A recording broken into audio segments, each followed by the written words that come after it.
go here too. All right. Put this here.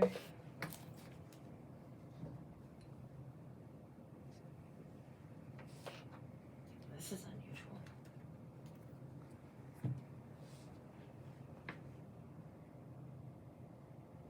This is where we start. Okay. Tarot of the Abyss, Past Life Tarot, Wild Unknown Archetypes Tarot. Not tarot, Wild Unknown Archetypes Oracle. Past Life for Sarah.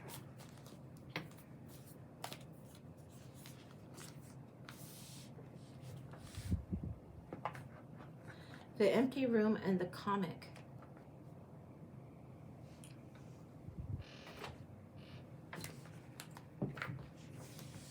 These are the archetypes coming through.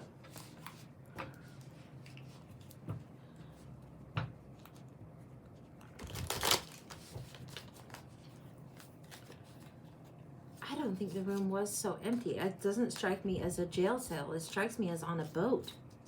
Like the empty room is where you feel when you're at sea on this boat with many, many others on this boat, looking up at the sky, looking upwards, seeing what's going on, what's going on. And the comedy of all of it taking so long. There's a lot of ill people on the boat. There's a lot of sickness on the boat. How did you ever get yourself into this kind of a jam? Crazy craziness. Tribe, femme fatale. How are you on this? How are you on this?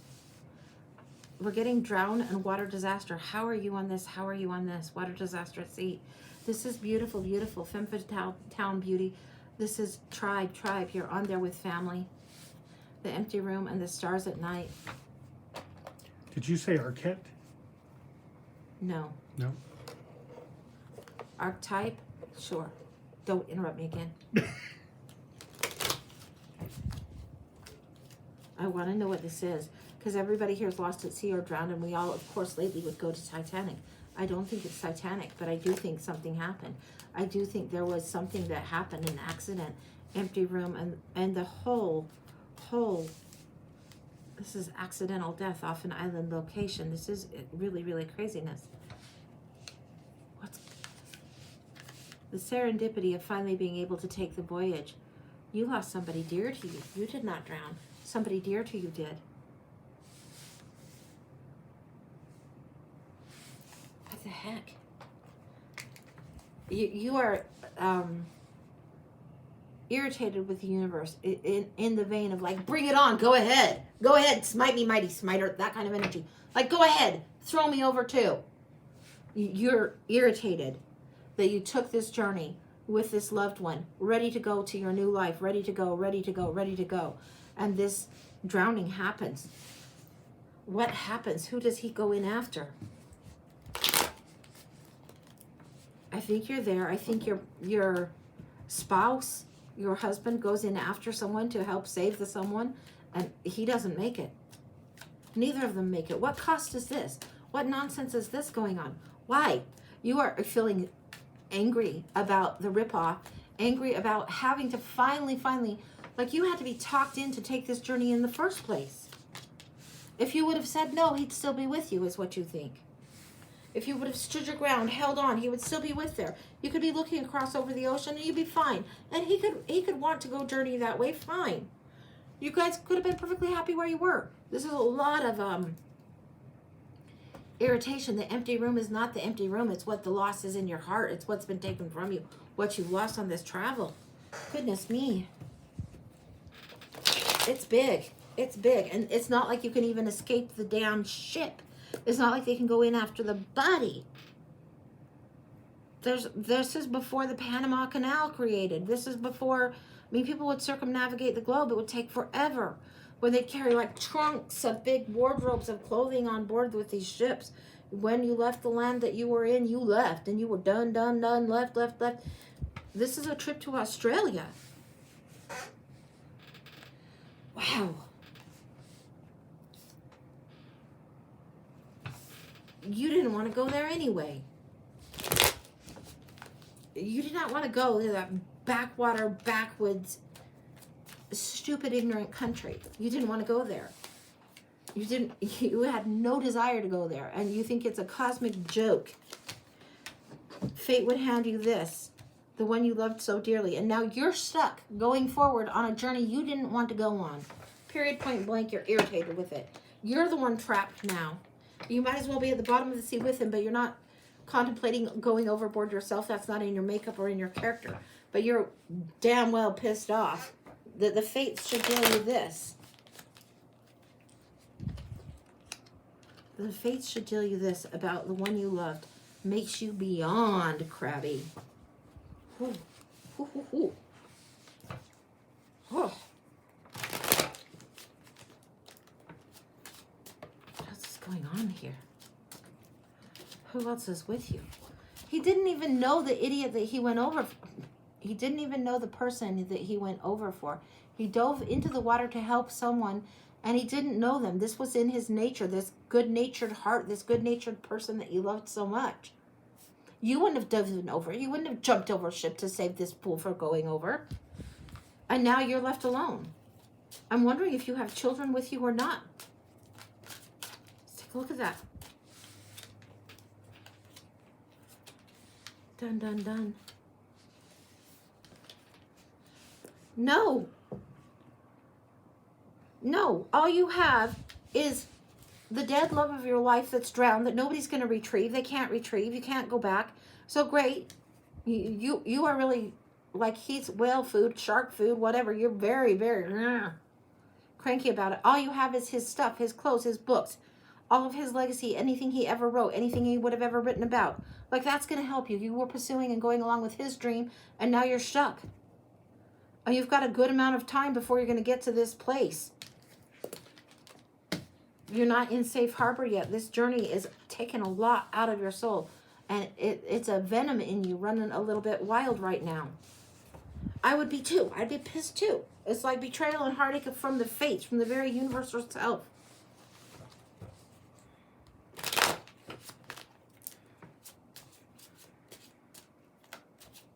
Others might see him as heroic. You see him as foolish, and you're pissed. You're not ready to see him as hero.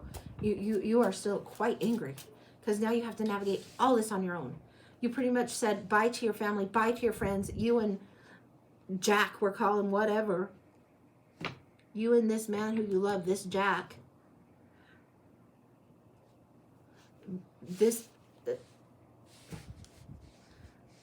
He wouldn't want to go by Jack. He'd want to go by more the proper name like James. And I don't think that's actually his name. I think it's used as a metaphor. You would call him a nickname. He would want to go by his formal name. You're going to have to tell his family that he's been lost at sea. Really? Really? You've had to say goodbye to your family and kind of annoyed them all to even go on this adventure in the first place. Are you kidding me? Can you not get there any sooner? You're talking to like the people who are in charge of the ship, who are navigating. Can we not get there any sooner? No, we can't get there any sooner. There's rough seas. It's going to take so long. But everything feels out of balance, out of whack. You feel so at loose ends, so untethered. Can we not get there sooner? You set up arguments and confrontations and battle and go off into this depressed state of being, which why wouldn't you? You feel abandoned by this person, even though I'm sure it wasn't his intent to abandon you in this foreign country at this time.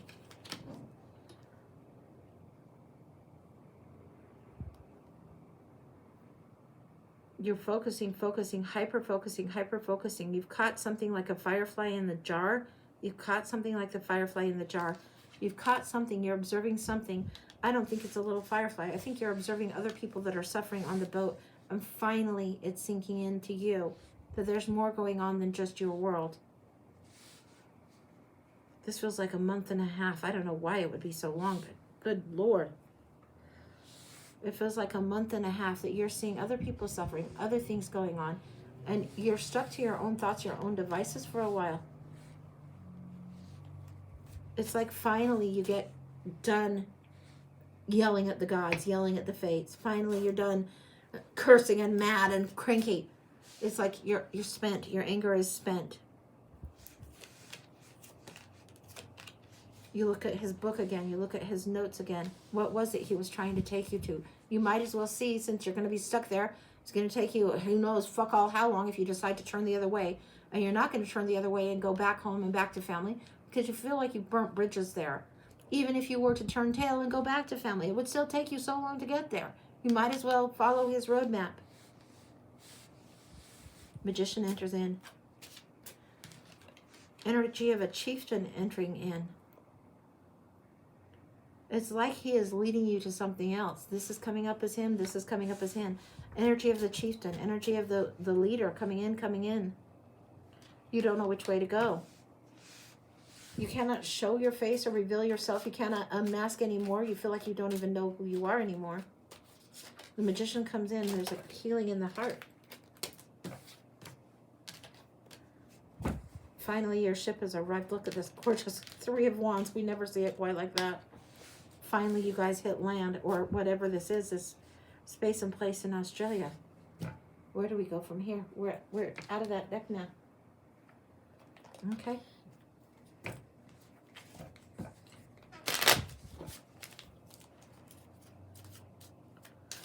What happens when you get there? Space. You need space to stretch, to stretch your legs, to get your land legs, to have emptiness and quiet and peace and not be trapped on a ship with fuckers you don't like anyway, that are too rich and too snobby that you don't want to deal with them anyway. Your heart is still hurt, but you're less angry and more understanding of him for why he did. You know that's the character of the man you loved. You know this. It's why you would burn the bridges with your family to go forward anyway. You knew that was in his character. You knew that was in his makeup. You do feel heavily burdened by being there alone. You miss things that are lush. You miss things that are beautiful. I think you miss your home country, and this feels like the tulips are standing out to me, and it's giving me like Norway or Sweden or something like that. It's that radical of a change for you, that big of a difference for you. This changing of place and space and time. And now you're on this adventure by yourself, and nobody to pour for you, nobody to share with you, nothing and no one. You're going on the adventure anyway. You've got his map. Place.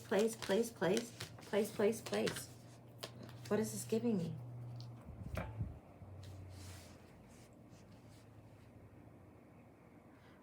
It's giving me something like he always wanted to see the 7 wonders of the world, but one of the great vast things that he wanted to see was the skies from the Australian landscape. I don't know why he knew about this or why he felt like it was important.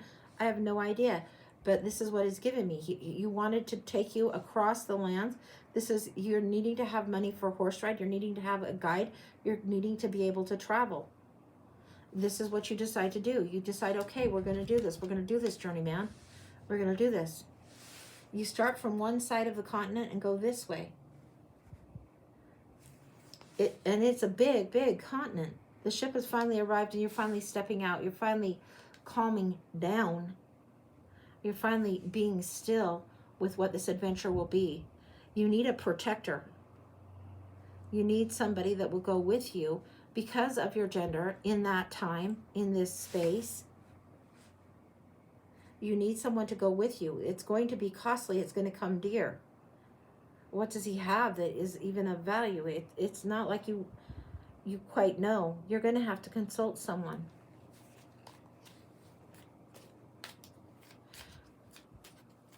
There's an older lady on the ship. An older lady that sees you, sees what's going on, sees your sacrifice, understands this. I think that she has lost a husband in her lifetime. She seems to be married now, but she's lost a husband in her lifetime. She's suffered her own battle scars. She suffered her own wounding, and she remembers youth. She remembers what it was like. She sees you. She saw you with your Jack, with your James, whatever his name is. She saw you two together. She knows that you had deep love. She understands the rage you're feeling. She's been around and trying to help you through this, trying to give you what she can to help offer you a little bit of support. She is one who sees you. The name Matilda comes out to me. I don't know why. The name Matilda, not as a metaphor, as a genuine name. She comes out. She sees you not as standing alone, but differently marked now by the experience. Trying to nurture, trying to carry. She will help you.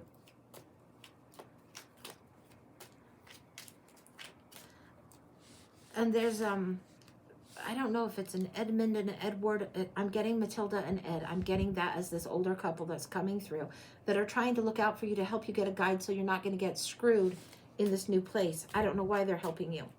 I think that she relates because of her own loss, and I think her husband is just supportive of her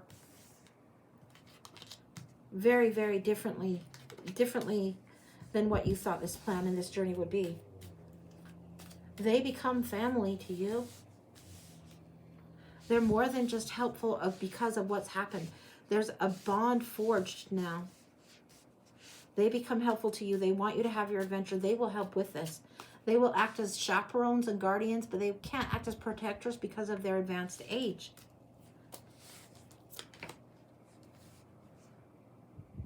They find somebody to employ. This Knight of Swords energy comes through. And in this deck, it's shown as a woman, but it's not a woman. This is a Knight of Swords, a very chivalrous type of person. This one is somebody that is not going to bug you. This is somebody that's not going to be romantically interested in you at all. At all. The Knight of Swords coming through with a feminine energy. This tells me that this person is most likely gay in a time when people didn't really speak about that. He would have just had a more feminine demeanor about him, but very, very chivalrous. And also like deadly. Very, very deadly and lethal when he wanted to be. This is somebody that had service under their belt, like a service in the military or some kind of soldiering, but still does independently better and has shaken off the shackles of the military after the experience. Moon and the Seven of Cups. He knows how to navigate this landscape. He's been here long enough. He's been Australia long enough that he knows how to navigate this. He knows what the clouds mean. He knows when there's storms coming. He knows how to read the skies, not just the stars. This guy is like an ace in the hole, great for you.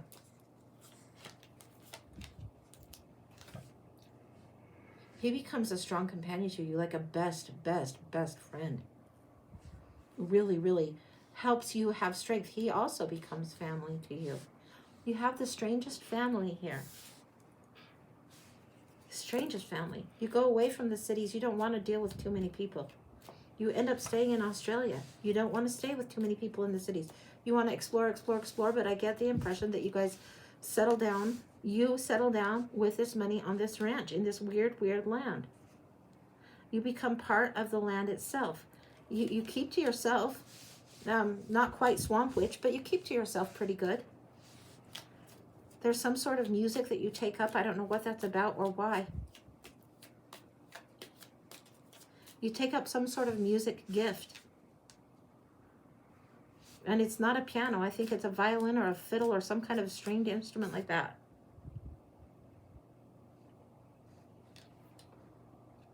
It feels like you can play that instrument and you can cry through that instrument. The instrument would cry through you.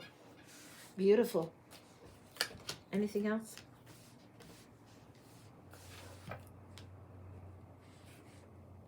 You reflect back. I don't think you live an outrageously long life, but I think it feels full and rich for the time being.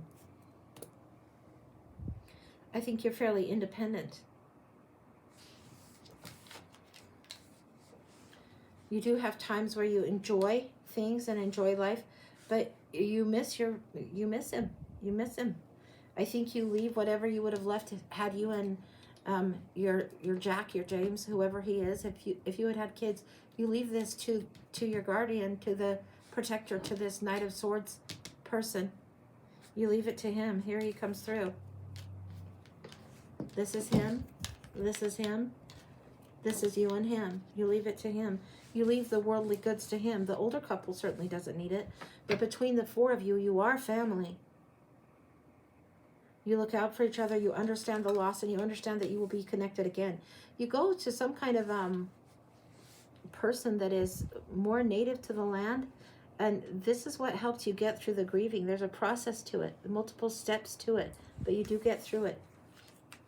Anything else you need to know before you go?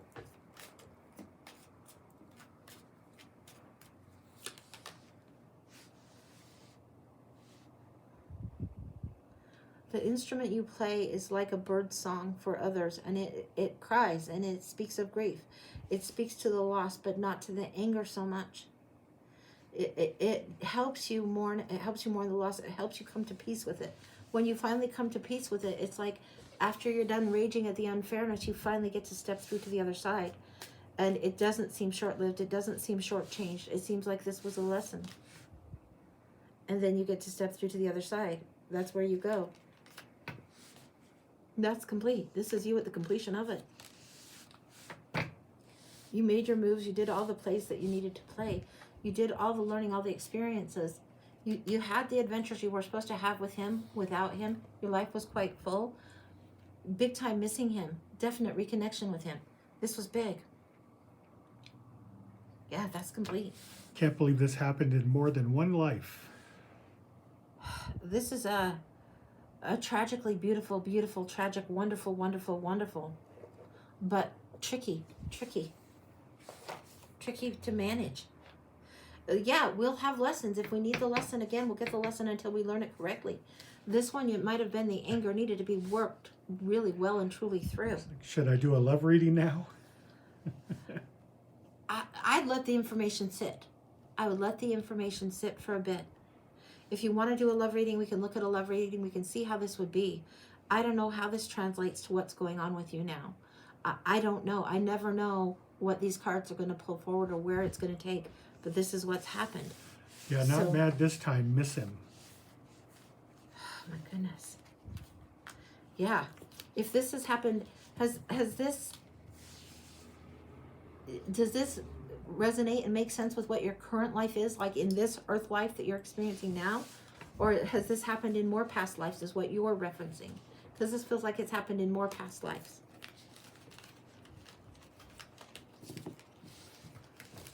All right, she did put, I'm in a healthy relationship now, and then she put this life. In this life.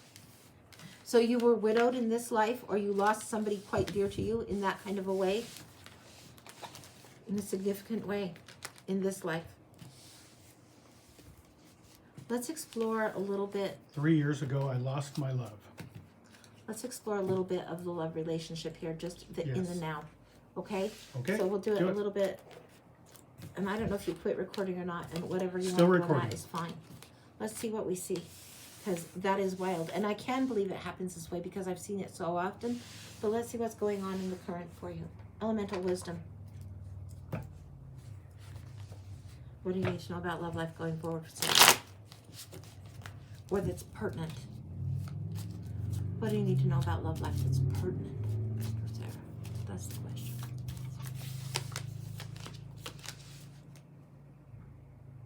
You have the 5 of coins, this sorrow, this loss, this sadness, the feeling of poor little match girl, feeling betrayed, feeling a lot of storminess from the skies. This is telling us of what happened in the past. And here's the access to the higher wisdom, the deeper knowledge, the deeper love. The higher self is coming forward with the 2 of Cups. This is all meant for your good. We do have soul partners now. This is what's going on.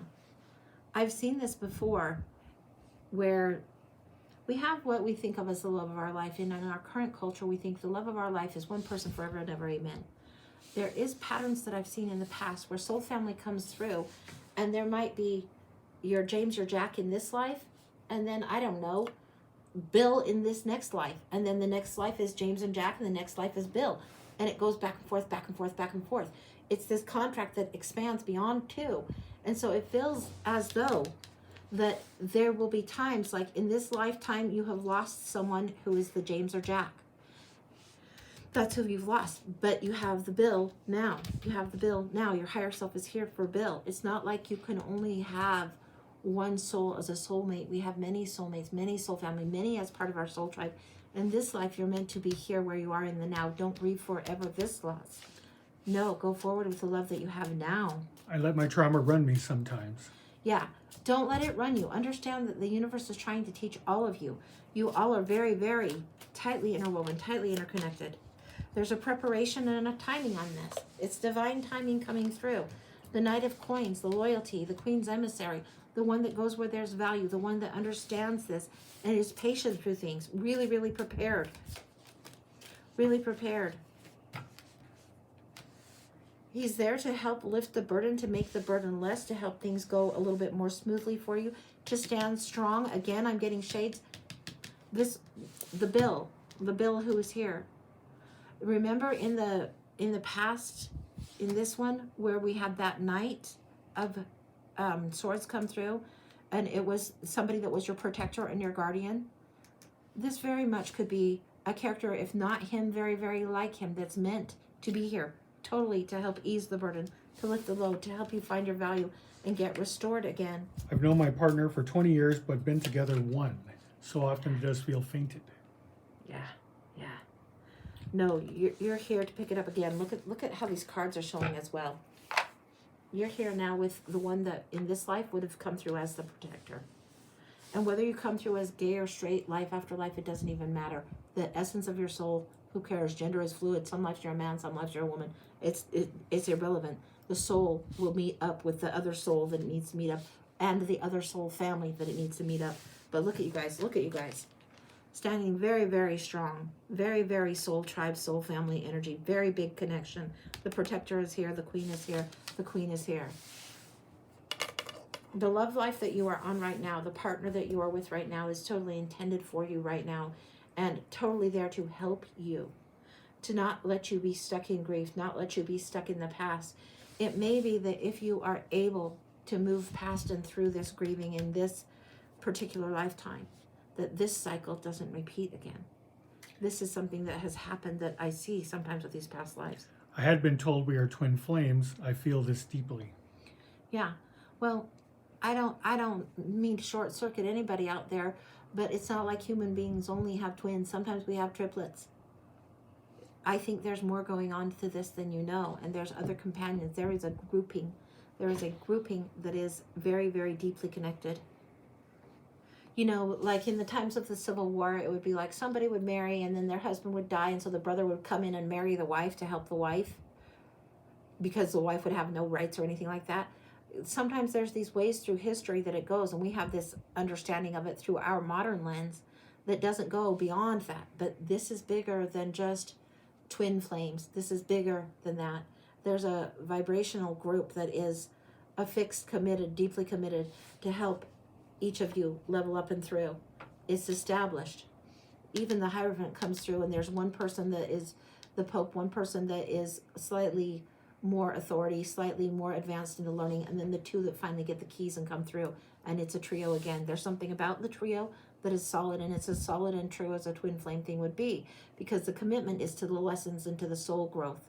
It doesn't have to be in the way that we think of monogamy or polygamy or blah, blah, blah, blah. No, the commitment for the group to grow and expand. You will play different roles in different lives with different characters, and these particular are solid life after life after life with you. That's what I've got. That's complete. Holy smokes. Great balls of fire on that. Wow. Yeah. Trust the divine has you. Has you really, really well held. That's what I've got. Wow.